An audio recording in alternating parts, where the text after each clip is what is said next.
It was very different from now. It was a completely industrial area.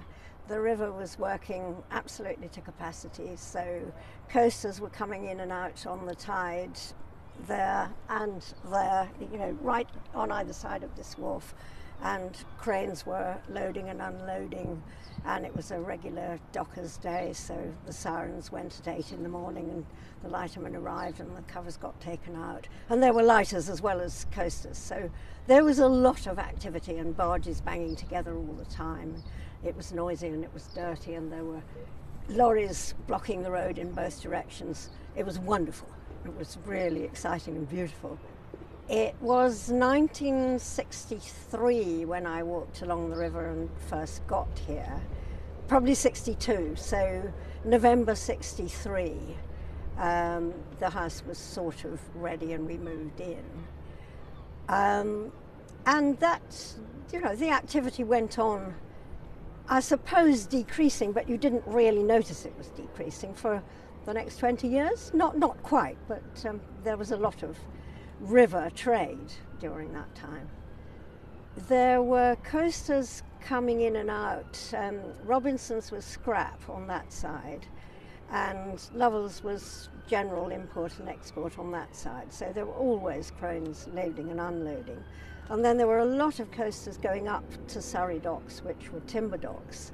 So ships were going past all the time. And the sort of nature of the trade was you unloaded from a big ship into a lighter and either dragged a lot of lighters into London or they unloaded here. So there would be barge trots just there. There was a great line of lighters. And lighters and barges are indiscriminately used. So it could be a sailing barge like that, which was used as a lighter. And they were all called barges anyway, but the idea was that it went from a bigger to a smaller. That's why it's a lighter. Happened continually. Not all night, but certainly all day. 1965, by the time I got round to turning the wharf into a garden, there was a very high wall between the houses and the wharf. So you could only see the river from the top rooms of the houses. And so, like all wharves in the docks, it was completely enclosed. And it happened gradually. I suppose I had the idea of making it into a garden and nobody was using it. Lovell's, I think, were renting it, which was the wharf on that side. So I took over the lease. But Magdalen College were just totally helpful about this because they didn't charge me anything. I paid £1 a year for the wharf for the next, goodness knows how many years. And gradually we took the railings down, we took the steam crane down, which I was very sad about. It was here, right where we are now. There are pictures of it, but it had to be cut up for scrap because Magdalen College replaced the wall with railings, which are there now, so everyone can see the river. So it became open to the public, and the idea was to make it a garden for the neighbours, and also for me to run my nursery garden from here. And that sort of gradually happened. I find now that I got planning permission for the greenhouse, which amazes me. I don't remember that. But the greenhouse was built. The shed, which was Lovell's bike shed at the time, gradually became a studio for various friends of mine. There was a succession of artists using the shed. And the garden did become a garden for the immediate neighbours, and I used the greenhouse and ran a nursery garden from here. In the PLA days, which was before the 20th century, it was one of the Port of London wars. They would have done general salvage and policing the river from here, and the harbour master's office was where the harbour master lived. And when they handed it over to Lovell's, I imagine Lovell's used it to store things. And they did have a plan, but I don't know exactly what it was, but there is a drawing of using the crane, which is no longer there, and this wharf and the river. But when I came, it wasn't used. There were barrels and barrels and barrels of bitumen, but I don't know exactly what they had in mind for that. So Lovell's cleared it for me. The nursery garden was just a mad idea, really. I thought I wanted to bring the wild into the London, and especially the docks. And the docks then were active docks, so all the building booms and the housing happened after I started. So the first major gardening scheme I did was St Katharine's Dock. And I did have another idea of doing everything by boat. And indeed, I did use a boat in St Katharine's Dock a lot, because I was planting plants in the walls of the dock. There still are a lot, because my idea was just wild plants springing out of the dereliction. I was never into sort of organised gardening at all. And I got this wonderful opportunity to do garden after garden at St Katharine's Dock, none of which are there anymore. So I used a boat there to plant in the dock walls. And it was a fairly mad idea to use the river, because of course you have to go up on the tide and back on the tide, and it's quite laborious. Using the river is a full-time job, but it was fun. It was just a way of bringing the wild back to a very, very civilized environment. I was a child after the bomb damage in the war. I knew London quite well when it was really bombed. So the bomb sites had buddleias and willow herb and ferns and later antirrhinums and wallflowers, and they were magic gardens in themselves, just every bomb site was. That was my idea, to bring back that sort of new life growing out of the ruins to London. The tea garden, there's a whole city farm in between which grew out of the gardening. So when I'd finished the city farm, I'd sort of put it on its feet, and it's still going, but not run by me anymore. It was a time here when a lot of our neighbours' children had grown up, and they were brilliant cake makers, and they needed somebody to eat their cakes, and it just seemed like a really good idea for them to sell what they cooked on the wharf. And by then there were tourists walking along from Greenwich Pier and past, and people came and ate our teas, and there were tables and chairs all on the top here. The tea garden had quite a short life, but people loved it. I had a couple of goats in Blackheath. Again, that sort of idea of bringing back the wild. I really love goats, and so I was lent a garden that wasn't being used in Blackheath, and I had hens as well.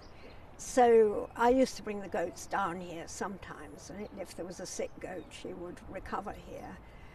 We had one in the back garden for a winter, and she did recover beautifully, and we used to walk the goats along. And had some hens on the wharf then, for quite a time actually. Hens lived in the shed and laid, and we had a cockerel, and amazingly the neighbours didn't complain much. Most of them enjoyed it.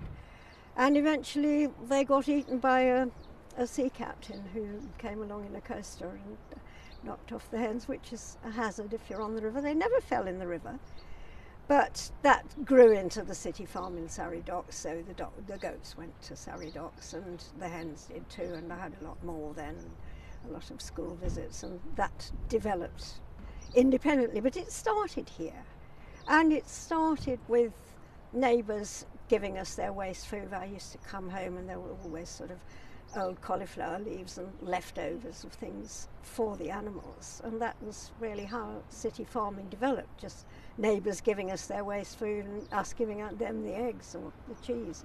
I didn't go in for planting, no, but then it was all really things we were given, or stuff that I was putting seeds in cracks, things like valerian and campanula and everything that's growing in the cracks now, I did encourage.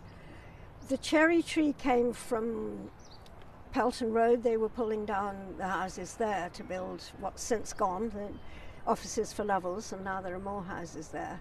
And somebody had the cherry tree in their garden, so they brought it along. The plane tree, we were working in St Katharine's, and we had a lot of trees, and we were doing it in conjunction with the GLC or whatever the London Council was then. So several plane trees arrived. There's that one, there's one over there, and a third one, which have developed in a way I would never have thought in 40 years or whatever. Nothing really was planned. I just put in things that people gave me. I wonder if that's strictly true. It is. I mean, there was a sort of a framework.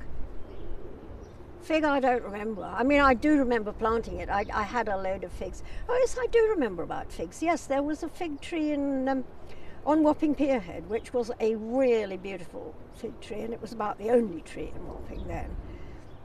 So I thought all my Dockland gardens would have a fig tree. So I just bought fig trees. Every time I did a garden, I put in a fig tree. And that must have developed out one of the spare ones that didn't go in a garden somewhere else, as most things did here. The Goat Foot and Mouth Memorial is later.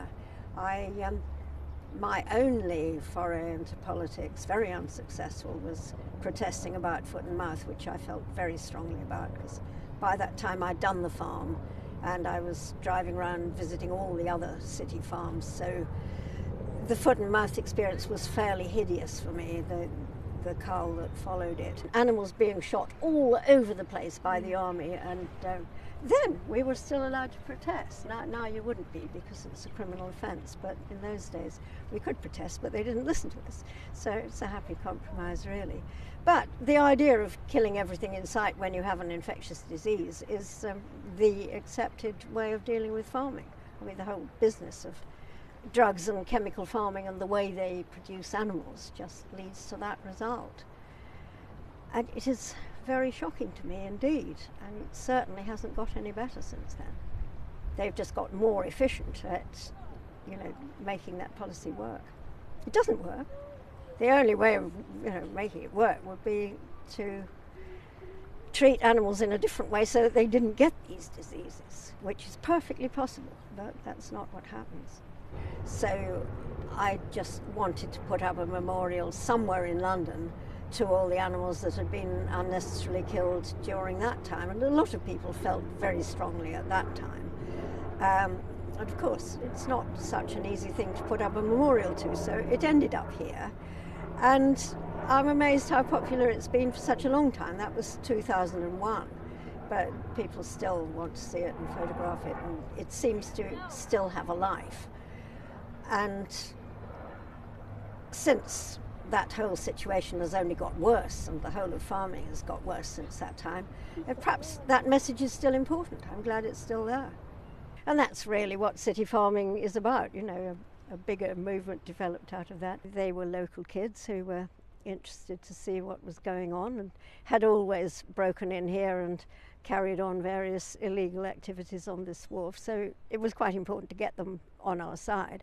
But it worked in a limited way. They enjoyed it and learnt and didn't destroy what we were doing, and they haven't yet, so it seems to me it works up to a point. Oh, the river's the point of the whole thing. I walked along the river until I found a derelict wharf that I could make into a nursery garden. That was what I wanted to do in the first place. And the river's the reason why we're all here. It's here long before London was here and the ballast came down and everything happened because of the river. So the river is essential to the whole thing. And then it joined the farm with here and St Katharine's Dock with here. So everything I did was connected with the river.